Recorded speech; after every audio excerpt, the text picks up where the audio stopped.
Mother stop. ఇది మీకు తెలుసా, కిడ్స్ అనేది మీ రిటైర్మెంట్ ప్లాన్ కాదండి, మీ ఫ్యూచర్ ని మీరే సెక్యూర్ చేసుకోవాలి. స్టడీస్ ఏం చెప్తున్నాయంటే 65% ఆఫ్ మహిళలు వాళ్ళు 0 పర్సనల్ సేవింగ్స్ తో రిటైర్ అవుతున్నారు. మదర్స్ రిటైర్మెంట్ ప్లాన్ అనేది సెల్ఫిష్నెస్ కాదండి, అది ఒక సపోర్ట్ సిస్టమ్ లాగా పనిచేస్తుంది. ఒక మదర్ రిటైర్మెంట్ ప్లాన్ అంటే ఏజ్ ప్లానింగ్ కాదండి, అది ఒక సెల్ఫ్ రెస్పెక్ట్ ప్లానింగ్. మీకు కెరియర్ గ్యాప్స్ ఉన్నా, బ్రేక్స్ ఉన్నా మీ ఫ్యూచర్ని 100% సెక్యూర్ చేయొచ్చు. నేను చెప్పే ఈ స్టెప్స్ ఫాలో అవ్వండి. స్టెప్ 1, మీ 60+ ఏజ్ తర్వాత ఫైనాన్షియల్ నెంబర్ని డిసైడ్ చేసుకోండి. అంటే ఆ మనీ ఉంటే మీరు కామ్గా డిగ్నిటీగా జీవించవచ్చు. Step 2, start small.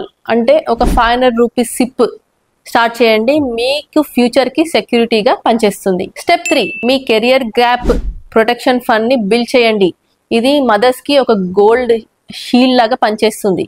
స్టెప్ 4 అండి, మీ ఓన్ రిటైర్మెంట్ అకౌంట్ ని క్రియేట్ చేయండి. ఇది మీ ఐడెంటిటీ అండ్ మీ సేఫ్టీ. మదర్స్ పిల్లల ఫ్యూచర్ కోసం ఎంత చేస్తారో మీ ఫ్యూచర్ కూడా అంతే డిజర్వింగ్. గుర్తుపెట్టుకోండి. ఫ్యూచర్ అని కమెంట్ చేయండి, నేను డీటెయిల్ యాక్షన్ పంపిస్తాను. Thank you.